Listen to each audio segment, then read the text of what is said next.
Vous avez observé dans vos plantes vertes des petites boules qui ressemblent à de la ouate et quand vous approchez, oh mon Dieu, il y en a à plusieurs endroits dans votre plante.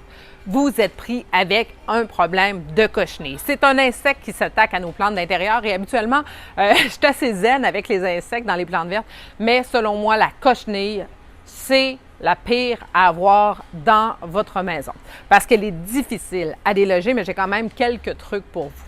Identifions d'abord la cochenille. La cochenille, il y en a deux types principalement qu'on retrouve dans nos maisons. La cochenille farineuse qui ressemble vraiment à une petite boule ouatée, blanche et elle est facile à repérer parce que les cochenilles vont vraiment aller sous la feuille ou à l'aisselle de la feuille principalement. Je veux dire l'aisselle de la feuille, la jonction entre le tronc et la feuille. Allez voir là, c'est souvent là qu'elle se place. L'autre type de cochenille, c'est la kermesse, qui est une cochenille à carapace dure. Et là, c'est vraiment incroyable parce que quand on a des grosses infestations, on ne voit même pas le tronc. Il faut aller gratter pour se rendre compte qu'on a de la cochenille. Alors, c'est un petit peu plus difficile, la kermesse, à identifier correctement.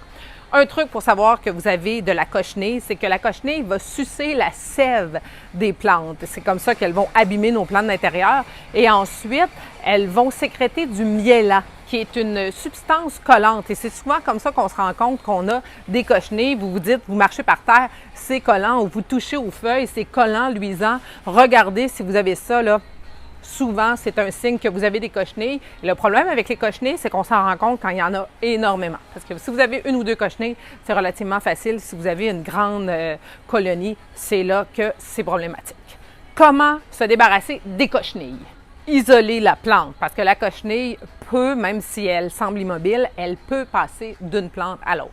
Deuxièmement, vous allez couper l'infestation majeure. Alors, vous allez vraiment tailler des bouts de tige. Troisièmement, vous allez déloger toutes les cochenilles. Comment on fait pour déloger toutes les cochenilles? Vous allez prendre soit une brosse à dents douce ou un coton-tige, communément appelé un Q-tips. Vous allez utiliser de l'eau savonneuse ou une dilution d'alcool à friction dans 1/10 et vous allez vraiment vous asseoir et brosser chacune des tiges, des feuilles également pour déloger les cochenilles. C'est assez long, alors c'est pour ça que je vous dis qu'il faut vraiment choisir si on tient ou non à notre plante pour commencer ce combat-là, mais il se gagne, sachez que j'ai déjà réussi.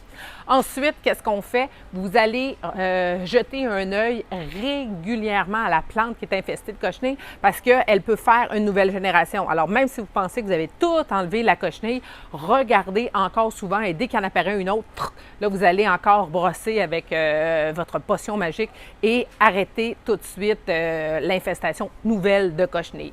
L'autre chose qui peut vous aider, c'est soit un savon insecticide ou du savon noir. Si vous utilisez rien que ça, c'est presque impossible à déloger uniquement avec ce traitement-là. Mais si vous avez fait le nettoyage de votre plante, le savon noir peut vous aider à limiter la réapparition du problème. Et finalement, faites attention quand vous allez épousseter vos plantes. La cochenille va vraiment s'agripper après le linge et vous pouvez comme ça transférer, si je peux dire, la cochenille d'une plante à l'autre, ce que vraiment, je ne vous souhaite pas. Il y a des précautions à prendre. Premièrement, quand vous achetez une plante, surtout à l'hiver, c'est peut-être une bonne idée de la mettre en isolement en quarantaine.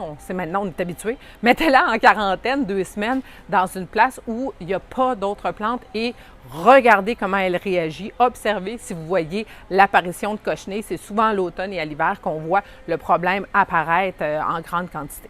Il y a des variétés de plantes qui sont plus sensibles à la cochenille que d'autres, notamment les agrumes, les broméliacées, les cactés, donc toute la famille des cactus, les crotons également, les oyas, les lauriers roses notamment, mais également les crassoulas. Alors, il y a toute une liste comme ça de plantes dont il faut un peu plus se méfier, non pas ne pas acheter, mais se méfier à l'arrivée et peut-être leur laisser une quarantaine un peu plus longue. Bonne chance!